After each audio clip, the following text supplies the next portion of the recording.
Hello and welcome guys, welcome back to Coffin Gaming. तो कैसे हो आप लोग। तो वीडियो की शुरुआत करते हैं हम। तो गाइस आज मैं आपको देने वाला हूँ नूब टू प्रो, या फिर आपने शायद थंबनेल में देख ही लिया होगा क्या देने वाला हूँ मैं आपको, noob to pro tips and tricks top 10। So guys कल का पार्ट आपको कैसा लगा था कमेंट में सेक्शन में जरूर से बताना, मतलब कल का पार्ट कैसा लगा। और गाइस मैं आपको पहले बता देता हूँ, ये मेरा गेम प्ले नहीं है, ये किसी और बंदे का गेम प्ले, क्योंकि मेरा फ़ोन अभी डैमेज है, आईसी उड़ा हुआ है उसका। तो मैं मतलब सिर्फ आपको टिप्स दे सकता हूँ, सिर्फ इसी मैंने बस ये किसी और बंदे का गेम प्ले लगाया है मैंने। तो होप सो आप मतलब, और इसमें ऐसा कुछ भी नहीं है, मतलब आप सोचो, और ये कोई बंदा बस गेम प्ले कर रहा है वो अपना। एंड जस्ट मैंने इसको टिप्स एंड ट्रिक्स के लिए लिया है, जिससे कि आपको बैकग्राउंड में एक पबजी का गेम प्ले देखने को मिले, ठीक है। तो अब देखो जहाँ तक बात आती है कि टिप्स एंड ट्रिक्स की, तो देखो अपनी जो सब फर्स्ट टिप्स एंड ट्रिक्स है वो है नेड के ऊपर। तो देखो आपको जो नेड होता है ना, वो सबसे पहले से दूर से करके रखना चाहिए। मतलब जैसे कि आप किसी स्क्वाड हाउस पे इमेजिन करो रश कर रहे हो, अब देखो गाड़ी ज़्यादा से ज़्यादा 10-15 मीटर दूर है ना, तो आप उसी टाइम पे नीड कर लिया करो। और है ना, देखो जैसे ही मतलब आपको देखो गाड़ी की स्पीड तो काफ़ी तेज होती है, जल्दी से आप पहुंच जाओगे और 7 सेकंड को टाइम भी नहीं लगेगा। तो देखो आपको है ना नीड कर लेना, पर भाई ज़्यादा जल्दी नीड मत कर लेना कि आप गाड़ी में ही फोड़ दो, ऐसा मत करना। तो देखो आपको नीड करना है थोड़ा दूर से ही, तो इससे कि गाड़ी की आवाज़ आएगी तो बंदों को नीड की आवाज़ आएगी नहीं। तो ऐसे करके नीड कर सकते हो, मतलब दूर से हमेशा नीड किया करो, और फिर है ना एक दूसरे फेंक दिया करो, जिससे बंदों को कोई आवाज़ नहीं आएगी तो वो ज़्यादा रिएक्शन कर नहीं पाएंगे। इस मारे मतलब आप इजीली मतलब बंदे को एक दो को नॉक करके इजीली आप रश कर सकते हो। तो कैसा लगा आपको ये टिप्स ज़रूर बताना। एंड देखो जो अपनी नेक्स्ट ट्रिक है वो है, क्या बोलते हैं, टिप है। तो जो अपनी नेक्स्ट स्टेप है वो है गाइस, जैसे कि कॉम्पिटिटिव प्लेयर्स होते हैं कुछ, आपने देखा होगा स्काउट मोर्टल वगैरह। तो वो क्या करते हैं, जब लास्ट का सर्कल बचा होता है, तो मतलब आपने काफ़ी सारे प्लेयर्स देखे होंगे, मैं जरूरी नहीं मोर्टल स्काउट डायनेमो की बात कर रहा हूँ, बहुत से प्लेयर देखे होंगे जिसमें कि वो ज़्यादा मतलब छोटा सर्कल रहता है, घास फास ज़्यादा होती नहीं है। तो वो जो अपने लेवल 3 का बैकपैक होता है, वेस्ट पहन के रखते हैं, हेलमेट पहन के रखते हैं, लेवल 3 का बैकपैक हटा देते हैं और ड्रेस हटा दे। तो आप को ये सब कुछ हटा देना है जब आपका बहुत छोटा सर्कल बचा हो, क्योंकि उसमें ढूंढना कोई ज़्यादा मुश्किल नहीं होता है, आसान हो जाता है जब छोटा सर्कल होता है। तो आपको यही बताना चाहता हूँ कि अपना सिर्फ ज़रूरत का सामान रखो, जैसे कि 3 हेल्थ किट हो गया, 2 हेल्थ किट हो गया, 3 हेल्थ किट, कुछ एमओ रख लो, 2 गन्स हो गई, स्कोप मतलब लगा के रखो, रेड डॉट वगैरह चेंज आप कर ही सकते हो इजीली। तो मतलब यही चीज़ मैं आपको बता रहा हूँ कि मतलब कि अगर आपका कोई लास्ट सर्कल बचा है और आप अकेले बचे हो या फिर आप टीम भी बची है, तो उनको ये टिप दो कि बैकपैक हटा दें, क्योंकि स्पॉटिंग उनसे काफ़ी इजी हो जाती है। और जो है हेलमेट का आपको ज़्यादातर स्किन सीसी मारे क्या, मतलब ऐसा स्किन लगाओ जो ग्रीन कलर का हो, तो घास में ज़्यादा रेंडर नहीं होगा, मतलब ऐसा स्किन लगाओ, ओके। तो ये हो गई अपनी एक पर्सनल टिप। तो गाइस ऐसा आप मतलब अगर कॉम्पिटिटिव खेलते हो तो कॉम्पिटिटिव में तो काफ़ी सारे बंदे यूज़ करते हैं, और आजकल काफ़ी सारे बंदे प्रो भी हो चुके हैं, तो सभी को ज़्यादातर पता ही होता है।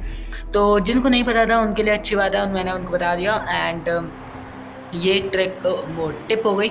एंड आपको मैं लास्ट में एक और टिप दूंगा, तो ज़रूर से आप उस टिप को भी फॉलो कर लेना। तो अब चलते अपनी टिप नंबर 3 की तरफ। तो टिप नंबर 3 है, जैसे कि आपने देखा होगा आप कभी बग्गी लेते हो, और अगर आप 16 वर्सेस स्क्वाड या 16 बच्चे हो, तो कभी भी बग्गी मत लिया करो अगर आपके पास, अदरवाइज अगर आपके पास डासिया मिल रही हो, यूएसजेड मिल रही हो, वो अलग बात है। अगर जोन से आप आ रहे हो बाइक वगैरह, तो ये सब बात अलग होती है। आप देखो बग्गी का सबसे पहला पहलू क्या होता है, मतलब पहली बात क्या होती है, अगर कोई भी प्रो बंदा होगा तो सबसे पहले समझ जाएगा बग्गी समझ कर कि जैसा तो 2 बंदे होंगे या एक 16 बंदा होगा। तो यही चीज़ मैं आपको बताना चाहता हूँ कि अगर आपके पास डासिया यूएजेड हो, तो यूएजेड और डासिया को ही लिया करो, प्रेफर किया करो। क्योंकि जो चीज़ होती है ना, मतलब उनमें मतलब कि अगर बंदा, अगर आप सोचो किसी पे रश कर रहे हो, अगर यूएजेड से करोगे तो बंदा एक बार को कतराएगा, क्योंकि हो सकता है फुल स्क्वाड हो। वही अगर आप बग्गी से रश कर रहे हो तो बग्गी का पता चल जाता है, हाँ जैसे डुओ होंगे आराम से फिनिश कर लेंगे, तो वो क्या होता है, आप पे थोड़ा लोड पड़ता है। पर अगर बंदा आपको सामने से लूट देगा ही नहीं, तो आप इजीली उन पे मतलब चांसेस होता है कि आप फिनिश कर दो उनको। तो मैं ये सिर्फ यही चीज़ आपको बताना चाहता हूँ कि मतलब कि अगर आपके पास यूएजेड या फिर डासिया का मतलब कि वो व्हीकल्स, तो आपको बाइक या फिर क्या कहते हैं बग्गी के साथ मत जाए करो। और उसका एक और ज़्यादा बहुत बुरा मतलब एक वो भी होता है कि मतलब कि अगर आप यूएजेड वो बग्गी वगैरह लेते हो, तो उसका एक पंचर कर दो टायर, तो वो फिसल जाती है और इजीली स्प्रे में आप आ सकते हो। तो आपको ये बताना चाहूँगा, मतलब अगर आपको नहीं चाहिए ऐसा कुछ भी हो आपके साथ, आपका मैच बिगड़े, तो आप मतलब कि होप आई थिंक मतलब होप सो आपको बिल्कुल लेनी नहीं, मतलब बग्गी मतलब बहुत ही लिटरली चांसेस होते हैं कि बग्गी आप लो वैसे तो ज़्यादातर। तो मैं आपको सिर्फ यही बताना चाहता था। तो अब चलते हैं अपनी नेक्स्ट ट्रिक की तरफ, जो कि वो है एक मतलब कि आप कह सकते हो कि अगर आप खुले में भाग रहे हो, जैसे कि मैंने कल की वीडियो में बताया था कि जिगलिंग वगैरह किया करो, तो वो तो आप करोगे ही, वो तो मैं आपको बता ही दिया था। पर अब क्या है, उसके अलावा एक और न्यू ट्रिक बताना चाहता हूँ। जैसे कि आपको लग रहा है कि सर्कल बिल्कुल छोटा सा है, आप सोचो सर्कल बिल्कुल छोटा सा है। अब उसमें आपको मतलब कि जोन में जाना है, जोन में जाना है और ज़्यादा से 10-15 बंदे बच्चे हैं और आपके पास कोई कवर वगैरह भी नहीं है, गाड़ी वगैरह भी नहीं है, तो आपको जोन में जाना है और बंदे आप पे एम लेके बैठे हैं और जोन भी पीछे से आ रहा है। तो आप सोचो कि अगर ऐसा कुछ करना है तो आपको क्या करना है, आपको हमेशा भाई देखो लिटरली बोल रहा हूँ 5 या 6 स्मोक हर एक बंदे के पास होने चाहिए, हर एक बंदे के पास 5 स्मोक तो लिटरली होने ही चाहिए। मैं खुद लेके चलता हूँ 5 स्मोक जब खेलता था, अभी भी मैं खेलता हूँ बट अभी आईपैड में खेलता हूँ, समझो। तो अब देखो बात बताता हूँ आपको, सीन क्या है कि आपको स्मोक कर देना पूरी तरफ अपनी टीम से कहो, से कम आपकी टीम के पास अगर 2 बंदों के पास अगर आराम से 8 स्मोक बैठ रहे हैं तो कह दो पूरे मतलब जगह पे बिछा दो जहाँ तक मतलब, और थोड़ा 10 मीटर की दूरी पे ऐसे करके बिछाओगे तो ज़्यादा आपके पास स्मोक भी बचे जाएंगे और तो स्मोक भी बच जाएंगे और आप आराम से कवर में भी पहुंच जाओगे। तो आपको मैं यही बताना चाहता हूँ, अगर और कम्पिटिटिव में भी ये वाले मतलब कि जो होते हैं तो आप कम्पिटिटिव वाले बंदे भी यूज़ करते हैं, जैसे स्काउट मॉडल हो गया और शीमा लेजेंड्स हो गए, मतलब ये सब जितने भी कम्पिटिटिव के प्लेयर्स होते हैं, ब्लर एक्स ऑफिशियल्स बहुत सारे हैं और साइबर हंटर भी ने वे मतलब कि ये ट्रिक अपनाई थी अपने ये जो फर्स्ट ई स्पोर्ट्स में गए थे, तो काफ़ी सारे लोगों ने अपनाया था मतलब ये सारी ट्रिक्स। तो मैंने काफ़ी लोगों को देखा भी, तो इसलिए आपको प्रीफर कर रहा हूँ। तो ये काफ़ी ऑसम ट्रिक है, आप जरूर से इस्तेमाल करना। अब चलते अपनी नेक्स्ट ट्रिक की तरफ। तो देखो गाइस, जो अपनी नेक्स्ट ट्रिक है वो भी काफ़ी औसम है। देखो उसमें क्या है, मतलब बहुत से बंदे ये कहते हैं कि मतलब उनसे क्लच नहीं होता है ना, मतलब किसी से क्लच नहीं हो पाता है, वो डरते हैं। तो भाई देखो आपको क्लच करना है ना, तो सबसे मेन बात होती है क्लच के लिए आपको अपनी केडी ये सब कुछ, क्लच के लिए सबसे मेन बोलो, सबसे पहले आपको सोलो में मास्टर होना पड़ेगा। ओके, सोलो में हो गए, और अगर आप देखो सोलो में मास्टर होने की ज़रूरत नहीं है, अगर आपको सोलो वर्सेस 4 में मास्टर होने की ज़रूरत नहीं है और आपको डायरेक्ट क्लच करना है, तो सिर्फ एक ही भाई ऑप्शन है, ट्रेनिंग, और आप ट्रेनिंग से हर चीज़ कर सकते हो। और देखो अगर भाई देखो आपको ना टकाज ऐसे, और देखो टकाज भी कोई है ना ज़्यादा प्रो प्लेयर नहीं है, अगर आप मान के चलो वे सबको क्लच करता है। आपने कभी अगर टकाज या क्या कहते हैं अथीना की गेमिंग की वीडियोस देखी होगी, तो वो कभी क्या कहते हैं पूरी स्क्वाड की चोड़ में घुस के मतलब 4 बंदों के बीच में आके किसी को नहीं मारते, क्लच करते हैं। वो बहुत ही रेयर सिचुएशंस होती है कि उसमें लक काम करता है। तो ये मैं आपको यही बताना चाहता हूँ कि अगर आपको क्लच करना है तो भाई किस्तों में बंदों को मारना पड़ेगा, एक एक करके समझो, मतलब कि जैसे कि बॉट फायर दो, क्लच करना है, आप अकेले बचे हो, आपको पता है स्क्वाड हाउस में बंदे, बॉट फायर दो, एक बंदा आया और थोड़ा मतलब कि सेफ मतलब कि बच कर खेलो। मेरा मतलब बच से ये नहीं कि डरो आप, भाई डरना क्या है, गेम ही तो है जस्ट। तो आपको मैं ये बताना चाहता हूँ डरने की कोई बात ही नहीं, गेम है, गेम की तरह खेलो। और जैसे कि अगर आपको क्लच करना है तो डरना तो भूल ही जाओ। और देखो बंदों को किस्तों में हराना बहुत आसान होता है, अगर आप देखिए एक फ़ोन अच्छा है, अगर फ़ोन भी ठीक ठाक है, प्रोसेसर सही है, तो भी आपका काम हो सकता है। बस बंदे किस्तों में आपको बुलाने पड़ेंगे। जैसे कि एक बंदा मार दिया, फिर सेकंड टाइम पे उसका दूसरा बंदा आ रहा है, 2 बंदे आपने निपटा लिए, सबसे पहले कवर में जाओ, हेल्थ बढ़ाओ और फिर तीसरे बंदे को मारो। ऐसे किस्तों में मारोगे और क्लोज कॉम्बैट बढ़िया है, आप इजीली क्लच वगैरह कर लोगे, कोई ज़्यादा टेंशन की बात नहीं है क्लच करने में, कोई ज़्यादा बड़ी बात भी नहीं है क्लच करना।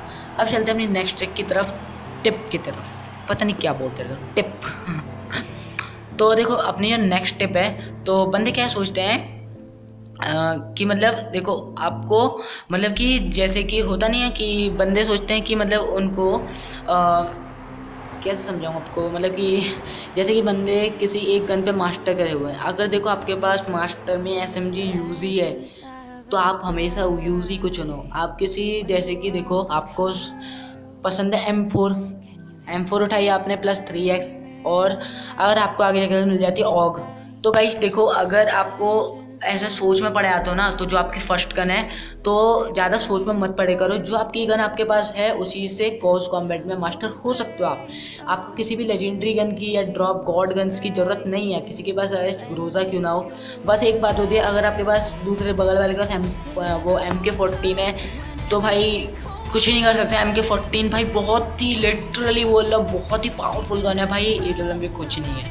अगर AWM का हेड मारने पड़ता है, और यही अगर आप MK14 के ज़्यादा से ज़्यादा 3 बुलेट या 2 बुलेट मार दोगे ना, एक टकले पे पड़ गया वही बंदा नॉक है।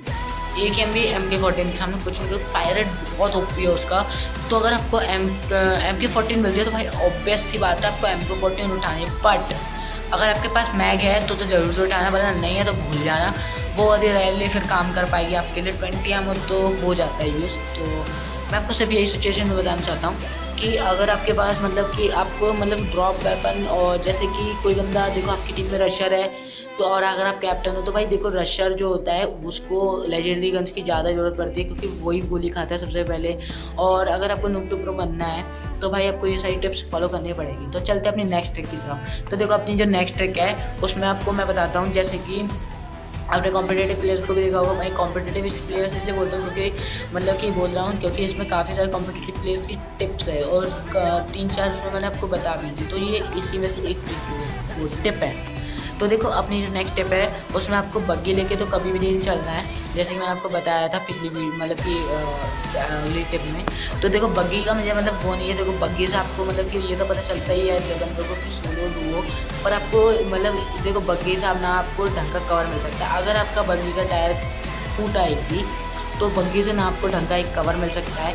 और यदि मतलब कि और ऑफकोर्स आपके पास डास या USZ है, और सबसे ऑफकोर्स बोलूँगा USZ, और खुली वाली नहीं बोल रहा मैं, USZ होनी चाहिए आपको ऊपर से ढकी वाली, और खुली वाली तो भी कोई टेंशन नहीं है, और डास की होगी तो भी कोई टेंशन नहीं।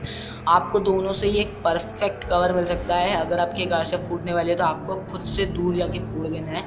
तो जिससे क्या होगा, आपको एक अगर खुले में हो तो खुले में आपको ईजिली एक